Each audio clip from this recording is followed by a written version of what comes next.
Hello दोस्तों, welcome to our channel Tech Thrust. इस video के माध्यम से हम देखेंगे रेलवे प्रीवियस ईयर क्वेश्चन को देखेंगे, जो कि आपका पोर्शन हो जाएगा साइंस का। इससे देखने के बाद आपको जो है जितने भी रेलवे की एग्ज़ाम है उसमें आपको बेनिफिट होने वाला है। और एक क्वेश्चन जो हो जाएगा आपका 2024 में जितने भी एग्ज़ाम हुए हैं उसका A to Z क्वेश्चन आपको साइंस का इसमें देखने को मिलेगा। तो सबसे पहले देखते हैं फर्स्ट क्वेश्चन हमारा कौन सा है। सबसे फर्स्ट क्वेश्चन हो जाएगा कि किसी परितंत्र में, क्वेश्चन को ध्यान से देखिएगा कि किसी परितंत्र में कौन सा जैविक घटक, क्वेश्चन क्या पूछा गया है, जैविक घटक सबसे अधिक संख्या में मौजूद होते हैं। प्रथम हो जाएगा प्राथमिक उपभोक्ता, द्वितीय हो जाएगा तृतीय उपभोक्ता, सी हो जाएगा आपका द्वितीय उपभोक्ता, डी हो जाएगा आपका उत्पाद हो जाएगा। तो क्वेश्चन क्या पूछा गया है कि परितंत्र में कौन सा जो है जैविक घटक जो है सबसे अधिक संख्या में मौजूद होते हैं। तो आपको बता दें कि उत्पाद में जो होता है जैविक घटक सबसे महत्वपूर्ण होते हैं। और उत्पाद के जीव है, उत्पाद वे जीव है जो प्रकाश संश्लेषण के माध्यम से अपना भोजन बनाते हैं, जैसे कि शैवाल हो जाएगा, कुछ जीवाणु हो जाएगा, कुछ पादप हो जाएगा। ये सभी जो होता है प्रकाश प्रकाश संश्लेषण करते हैं, प्रकाश संश्लेषण के माध्यम से अपना भोजन बनाते हैं। उत्पाद ऊर्जा पिरामिड के निचले स्तर पर स्थित होते हैं। प्राथमिक आपको बता दें कि एक पारिस्थितिकी तंत्र में ट्रैफिक स्तर निम्न होते हैं। प्रथम ट्रैफिक स्तर को हम क्या बोलते हैं, तो उत्पाद बोलते हैं। प्रथम ट्रैफिक स्तर को हम क्या बोलते हैं, तो ये प्रथम ट्रैफिक स्तर हो जाएगा। द्वितीय ट्रैफिक स्तर में कौन सा आता है, तो शाकाहारी आता है। तृतीय ट्रैफिक स्तर में कौन सा आ जाता है, तो मांसाहारी आता है। और तृतीय में मांसाहारी आता है। प्रथम ट्रैफिक स्तर में जो होता है आपका उत्पाद आ जाता है। नेक्स्ट क्वेश्चन देखते हैं कि निम्नलिखित में से कौन सा इमल्सन का उदाहरण है। इमल्सन मतलब होता है क्या है, इमल्सन मतलब जो होता है आपका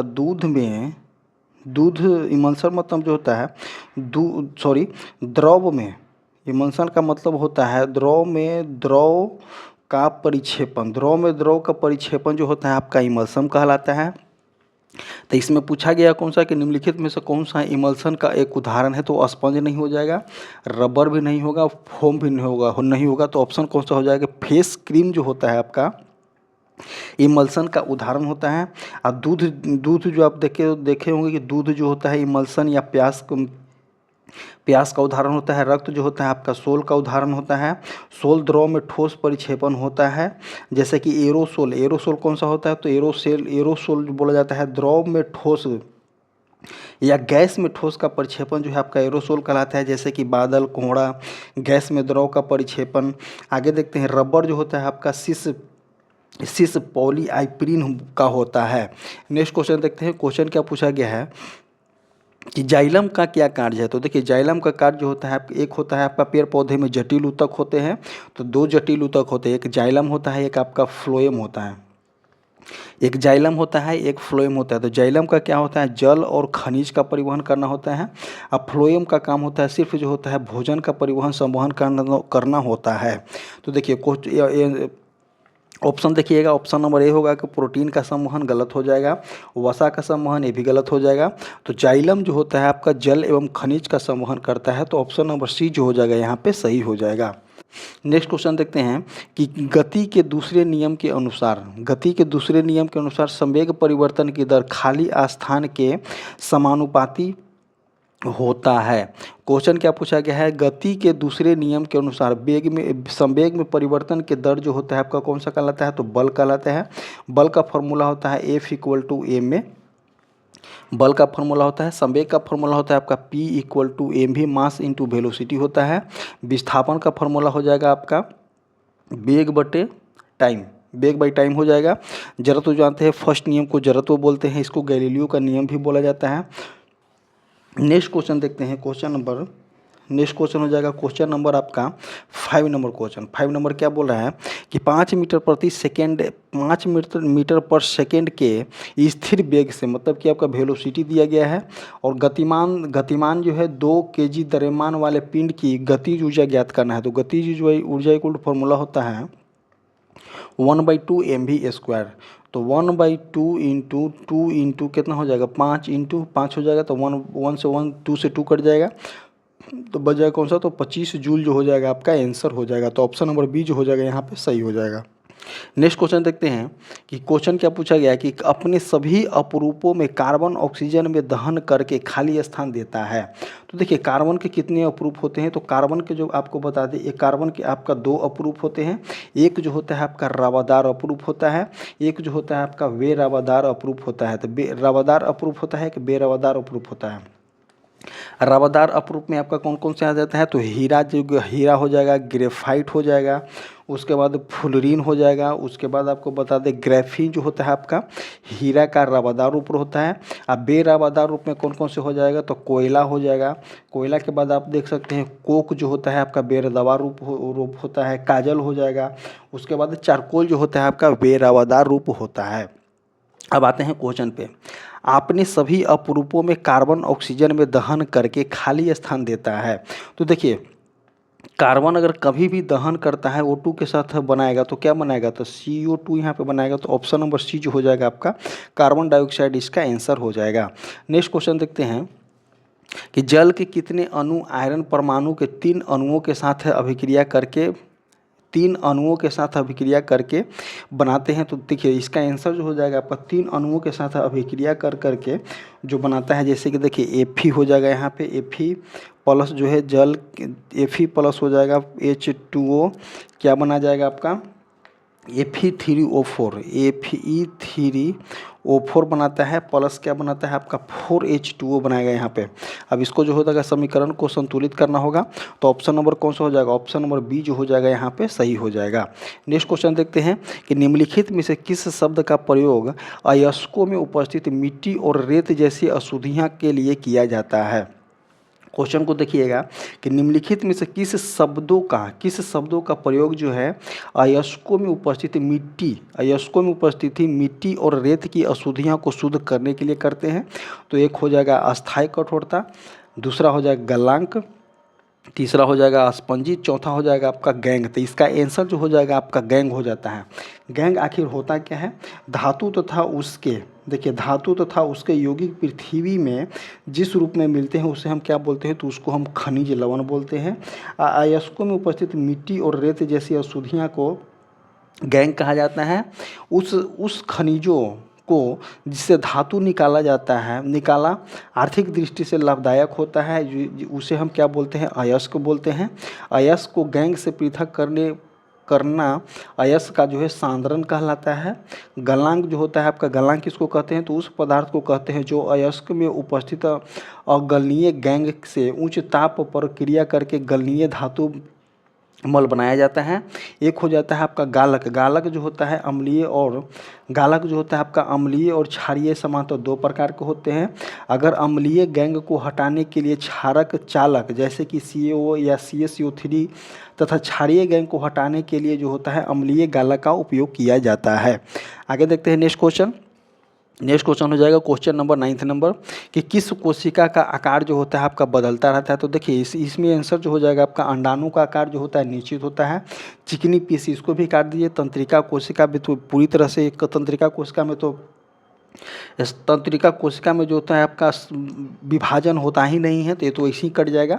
तो ऑप्शन बचा कौन सा कि अपना आकार बदलते रहता है, तो इसमें आंसर जो हो जाएगा आपका अमीबा हो जाएगा। अमीबा का आकार जो होता है आपका अनिश्चित आकार होता है, और अमीबा जो होता है अपना अमीबा की कोशिका अपने जेल जैसी कोशिका द्रव के कारण आकार बदलने में सक्षम होता है।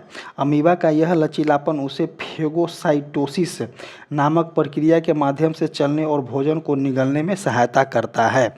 नेक्स्ट क्वेश्चन देखते हैं क्वेश्चन नंबर 10 बोला है कि किसी जीव का प्रत्येक विशेषक निम्नलिखित में से किससे प्रभावित होता है।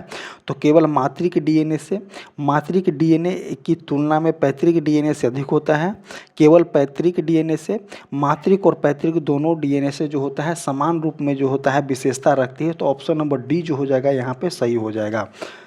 आप देखते होंगे कि ए वाले क्वेश्चन जो इस तरह का क्वेश्चन जो है ईच एंड एवरी शिफ्ट में इस तरह के क्वेश्चन एक देखने को मिला है। तो इनकेस जिस तरह से एक क्वेश्चन देखने को मिल रहा है तो आपको डेफिनेटली होगा कि इस तरह के क्वेश्चन को आप करके जाइएगा एग्जाम में।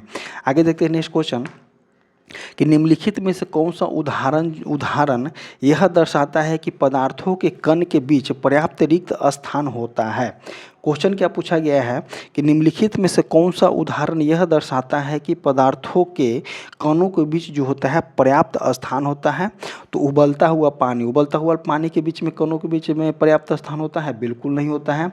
लोहे के कील का टूटना, ये तो पूरी तरह से हटा दीजिए। अगरबत्ती का जलना, ये भी नहीं होगा आपका। तो पोटेशियम परमैंगनेट का पानी के समान रूप में वितरण, यही जो हो जाएगा आपका आंसर हो जाएगा। पोटेशियम परमैंगनेट का यूज कहाँ किया जाता है? तो जब किसी पदार्थ को द्रव में घोला जाता है तो द्रव अणुओं के बीच रिक्त स्थान पाए जाते हैं, जिससे वह पदार्थ के सूक्ष्म कण अवस्थित होते हैं। और आपका अगरबत्ती का जलना जो होता है आपका विसरण के माध्यम से होता है, विसरण के माध्यम से फैल जाता है पूरे कमरे में। पानी का उबालना एवं जल का वाष्पीकरण होना वाष्पन के उदाहरण होता है। पोटेशियम परमैंगनेट क्या होता है? तो KMnO4। पोटेशियम परमैंगनेट को हम क्या बोलते हैं? इसका रासायनिक फार्मूला जो हो जाएगा आपका KMnO4 हो जाएगा। यह मजबूत एक होता है, ऑक्सीकारक एजेंट होता है। इसे लाल दवा भी कहा जाता है। इसका उपयोग पीने के पानी को कीटाणु रहित करने तथा फले सब्जियों को धोने के लिए हम पोटेशियम परमैंगनेट का यूज करते हैं। नेक्स्ट क्वेश्चन देखते हैं। क्वेश्चन नंबर हो जाएगा आपका 12th नंबर क्वेश्चन, न्यूमेरिकल है। इसको देखते हैं किस तरह से बनाना है। तो जब किसी वस्तु को 10 सेंटीमीटर फोकस दूरी वाले अवतल दर्पण के सामने रखा जाता है, जब हम अवतल दर्पण पूछ रहे हैं तो 10 सेंटीमीटर, जब किसी वस्तु को 10 सेंटीमीटर फोकस दूरी वाले, मतलब कि इसमें एफ का मान दिया गया है। एफ का मान कितना दिया गया है? 10 हो जाएगा। तो एफ का मान कितना हो जाएगा? माइनस हो जाएगा। माइनस, अवतल दर्पण पूछा गया है तो अवतल दर्पण में क्या होता है? माइनस होता है। और अवतल दर्पण के सामने रखा जाता है तो प्रतिबिंब के सामने 20 सेंटीमीटर की दूरी पर वास्तविक प्रतिबिंब बनता है। तो वास्तविक प्रतिबिंब के कितना हो जाएगा? भी बराबर भी हो जाएगा आपका -10 सेंटीमीटर। अब क्या बोल रहा है कि वस्तु की दूरी ज्ञात करना है। तो देखिए दर्पण फार्मूला के अनुसार हम चलेंगे।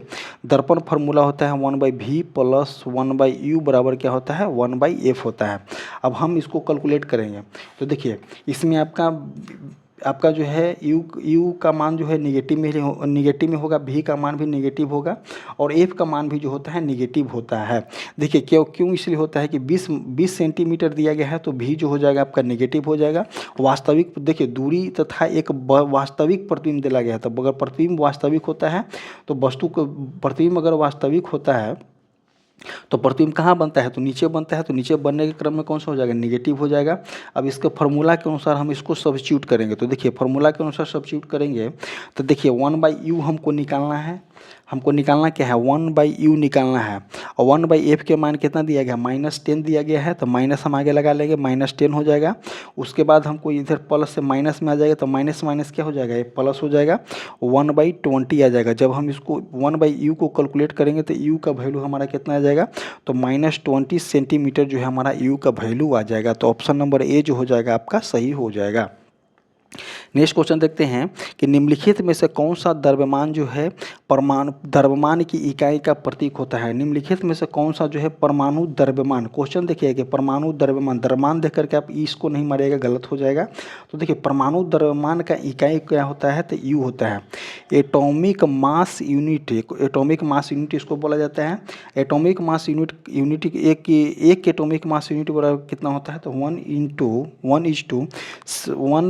1/166 इंटू 10⁻⁻24, 1.66 इंटू 10⁻⁻27 kg जो होता है आपका, वो kg जो हो जाएगा आपका क्या हो जाएगा? 1 एटॉमिक मास यूनिट एक हो जाएगा। और 1.66 इंटू 10⁻24 क्या होता है? ग्राम होता है। यही इससे क्वेश्चन आपको देखने को मिलता है। नेक्स्ट क्वेश्चन देखते हैं कि बंद परिपथ में, क्वेश्चन ध्यान से देखिए कि बंद परिपथ में यदि 100 कूलम का आवेश जो है 50 सेकेंड की अवधि के लिए प्रवाहित होता है तो परिपथ में प्रवाहित की धारा ज्ञात करना है, मतलब कि आपको करंट ज्ञात करना है। इसमें गिवन क्या क्या है? तो गिवन को पहले ध्यान देंगे कि परिपथ में यदि 100 कूलम, तो कूलम Q इक्वल टू कितना दिया गया आपका? 100 दिया गया है। और टाइम कितना दिया गया? टाइम जो है आपका 50 सेकेंड दिया गया है। अब हम यहाँ पे लेंगे क्या? तो देखिए दोनों SI में ही है। तो देखिए Q बराबर फार्मूला होता है, Q बराबर क्या होता है? IT होता है। तो Q का वैल्यू कितना दिया गया है? 50 दिया गया है। यहाँ पे हो जाएगा 50, सॉरी Q का वैल्यू 100 दिया गया है और T का वैल्यू 50 दिया गया है। तो कितना हो जाएगा? 2 एम्पियर इसका आंसर हो जाएगा। तो ऑप्शन नंबर ए जो हो जाएगा आपका सही हो जाएगा। आगे देखते हैं सही कथन का चयन करें। तो देखिए सही कथन का चयन करना है हमको। तो पराग कण जो होता है, पराग कणों को पुंकेसर से वर्तिकाग्र तरफ स्थानांतरित करना होता है। तो यही जो हो जाएगा आपका सही कथन हो जाएगा। परागन फूलों में कीटों का आना होता है। तो देखिए परागन बोला गया है, फूलों में कीटों का आना होता है, तो ये गलत हो जाएगा। परागन बीजांड में पराग नलिका की वृद्धि करता है, ये भी गलत हो जाएगा। परागन जो हो जाएगा पराग कोशों का अंकुरन करेंगे, ये भी गलत हो जाएगा। तो इसका आंसर जो हो जाएगा कि परागन जो होता है पराग कणों का पुंकेसर से वर्तिकाग्र तक का स्थानांतरण को हम क्या बोलते हैं, तो परागन बोलते हैं। पराग कण जो होता है सूक्ष्म संरचनाएं होती है जो पौधे कोई नर प्रजनन कोशिका को ले जाती है। पराग कणों का व्यास जो होता है आपका 10 से लेकर के 70 माइक्रोमीटर के आसपास होता है। नेक्स्ट क्वेश्चन देखते हैं कि अम्ल और क्षार के बीच अभिक्रिया। क्वेश्चन क्या पूछा गया है कि अम्ल और क्षार के बीच अभिक्रिया में कौन सा उत्पाद, क्वेश्चन ध्यान से देखेंगे कि अम्ल और क्षार के बीच अभिक्रिया में कौन से पद बनता है। तो देखिए अम्ल और क्षार के बीच जब हम अभिक्रिया करेंगे तो लवण और जल आपके यहाँ पे बनेगा। तो ऑप्शन नंबर ए जो हो जाएगा सही हो जाएगा। जैसे कि आप एक एग्जांपल देखिए, HCl को अगर हम NaOH के साथ हम अभिक्रिया कराते हैं तो HCl क्या है, हाइड्रोक्लोरिक एसिड है। NaOH क्या है, NaOH जो हो जाएगा आपका सोडियम हाइड्रोक्साइड हो जाएगा, जो कि आपका क्षार नेचर का है। और इसको जब हम अभिक्रिया कराएंगे तो क्या बनेगा, तो NaCl बनेगा, प्लस क्या बन जाएगा आपका H2O बन जाएगा। तो लवण बन गया NaCl और H2O जो हो जाएगा आपका जल बन जाएगा। तो ऑप्शन नंबर ए जो हो जाएगा सही हो जाएगा। उदासीन लवण का pH मान जो होता है, एक आप अगर आप स्केल बनाते हैं तो यहाँ पे अगर पॉइंट लेते हैं तो यहाँ हो जाएगा आपका उदासीन लवण। और 7 से नीचे देखिए उदासीन लवण के यहाँ से देखिए अगर होता है पीएच स्केल का रेंज कितना होता है, तो 0 से लेकर के 14 तक होता है। अगर इन केस मान लेते हैं कि हमारा जो 7 जो होता है आपका न्यूट्रल होता है, और 7 से अगर ऊपर जाइएगा तो कौन सा हो जाएगा, बेसिक नेचर का हो जाएगा। और 7 से नीचे जाइएगा तो आपका कौन सा हो जाएगा, एसिड नेचर का हो जाएगा। और धातु जो होता है आपका किस प्रवृत्ति को होता है, तो धातु जो होता है आपका क्षारीय प्रवृत्ति का होता है। अधातु जो होता है आपका अम्लीय प्रवृत्ति का होता है। और प्रबल अम्ल और निर्बल क्षार की अभिक्रिया से अम्लीय लवण अम्लीय लवण का निर्माण होता है। अम्लीय लवण का पीएच मान 7 से कम होता है। निर्बल अम्ल और प्रबल क्षार की अभिक्रिया से क्षारीय लवण का निर्माण होता है। इसी तरह से देखेंगे।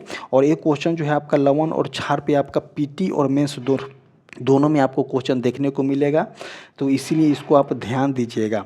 आगे देखते हैं नेक्स्ट क्वेश्चन कि वृत्ताकार विद्युत धारावाही कुंडली के केंद्र पर चुंबकीय क्षेत्र रेखाओं का पैटर्न कैसा होता है। तो देखिए वृत्ताकार विद्युत धारावाही कुंडली के केंद्र पर चुंबकीय क्षेत्र रेखाओं का पैटर्न कैसा होता है, तो धारा की दिशा में होता है, संवाहक का रंग होता है, संवाहक का आकार होता है, संवाहक का पदार्थ होता है। तो इसमें आंसर जो हो जाएगा आपका क्या हो जाएगा कि संवाहक का आकार होता है। ऑप्शन नंबर सी जो हो जाएगा सही हो जाएगा।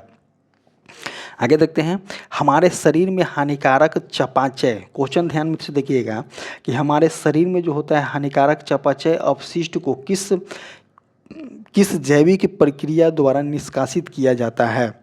तो किस जैविक प्रक्रिया के द्वारा हम निष्कासित कर सकते हैं, तो स्राव के द्वारा गलत हो जाएगा, परिवहन भी नहीं होता है, इसका आंसर मल त्याग नहीं होता है। मल त्याग जो होता है इसके द्वारा हम निकालते हैं, बट जो मल त्याग जो होता है हम पर्टिकुलर की बात करते हैं। बट यहाँ पे आंसर जो हो जाएगा आपका क्या हो जाएगा, उत्सर्जन हो जाएगा। उत्सर्जन के माध्यम से ही हम मल को त्याग करते हैं। और आपको बोला गया कि चयापचय अपशिष्ट को जो है आपको जैविक प्रक्रिया द्वारा जो है निष्कासित करना है। तो इसका निष्कासन किसके द्वारा हो जाएगा, उत्सर्जन इसका आंसर हो जाएगा। उत्सर्जन जो होता है आपका विभिन्न अंगों के माध्यम से होता है, जैसे कि आपका वृक्क के माध्यम से होता है, फेफड़ा के माध्यम से आपका वायु का कर सकते हैं, त्वचा के माध्यम से हम क्या करते हैं, तो त्वचा के माध्यम से हम करते हैं पसीना का स्राव करते हैं। यकृत हो जाएगा, यकृत के माध्यम से भी जो है आपका उत्सर्जन पदार्थ को जो होता है निकलता है। तो ब्रिक जो होता है रक्त को छानना तथा अपशिष्ट को मूत्र के रूप में बाहर निकालना होता है। फेफड़ा जो होता है कार्बन डाइऑक्साइड और जल वाष्प को शरीर से बाहर निकालने का कार्य करती है। और त्वचा जो होता है पसीने के रूप में लवण, अम्ल और जल को शरीर से बाहर निकलता है। यकृत जो होता है, यकृत जो हो जाएगा अमोनिया को यूरिया में परिवर्तित करता है। यकृत जो होता है, जैसे हम अमोनिया लेते हैं तो अमोनिया को जो है यूरिया में परिवर्तित कर शरीर से बाहर निकालता है। यह एल्कोहल या विषयुक्त पदार्थों का निर्विष्करण जो है किसके माध्यम से होता है, तो आपका यकृत के माध्यम से होता है, यकृत लीवर के माध्यम से होता है। नेक्स्ट क्वेश्चन देखते हैं, दर्पण द्वारा प्रतिबिंब के बनने में शामिल होते हैं। तो देखिए दर्पण द्वारा कभी भी प्रतिबिंब बनता है तो उसमें कौन सा शामिल हो जाएगा, तो परावर्तन शामिल हो जाएगा। अगर आप यहाँ पे लेंस बात करते हैं तो लेंस किसका हो जाता है, तो लेंस आपका अपवर्तन हो जाता है। तो बट इसका आंसर पूछा गया है क्या, कि दर्पण द्वारा प्रतिबिंब के बनने में शामिल परिघटना को क्या बोलते हैं, तो परावर्तन बोला जाता है। नेक्स्ट क्वेश्चन देखते हैं, question number 20 and last question, कि यदि पृथ्वी का गुरुत्वीय त्वरण, क्वेश्चन को ध्यान से देखना होगा तभी क्वेश्चन बनेगा, कि यदि पृथ्वी का गुरुत्वीय त्वरण जो है चंद्रमा के गुरुत्वीय त्वरण का 6 गुना है तो निम्नलिखित में से कौन सा कथन सत्य है। तो सत्य कथन को देखेंगे तो पृथ्वी पर किसी वस्तु का भार जो है चंद्रमा पर उसके भार की तुलना में 6 गुना अधिक होता है। पृथ्वी पर किसी वस्तु का भार जो है चंद्रमा पर उसके भार के 6 गुना अधिक होता है। तो इसका आंसर जो हो जाएगा ऑप्शन नंबर 20 का ए हो जाएगा। अब गुरुत्वीय त्वरण आपका स्मॉल जी का वैल्यू कितना होता है, capital G capital M divided by capital R square होता है। अगर मानते हैं, क्वेश्चन को ध्यान से देखिएगा, कि अगर मानते हैं कि पृथ्वी तल से 6400 किलोमीटर की ऊंचाई तक जाती है, पृथ्वी तल से अगर 6400 किलोमीटर की ऊंचाई तक जाती है, 6400 किलोमीटर की ऊंचाई तक जाती है, तो आपका W का भार जो हो जाएगा 1/4 हो जाएगा। ये कैलकुलेटिव कर करके प्रूफ किया गया है।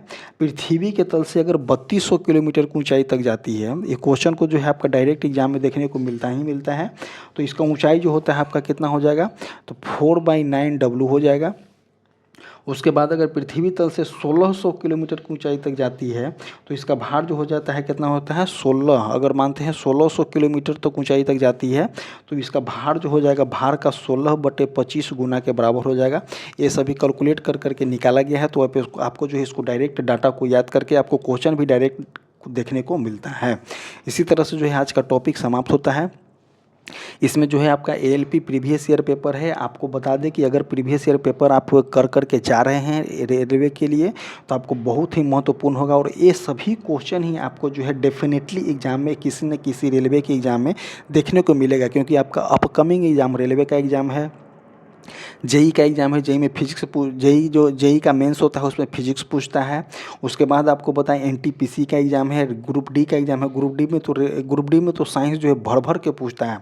सो आप जो है इस सभी चैप्टर को ध्यान से देखिएगा। और आपको बता दें हमारा जो टेलीग्राम चैनल है, कमेंट बॉक्स और डिस्क्रिप्शन बॉक्स में टेलीग्राम का लिंक पिन किया गया है। आप जाइए और टेलीग्राम चैनल से जुड़िए और आप अपना बेनिफिट उठाइए। Thank you.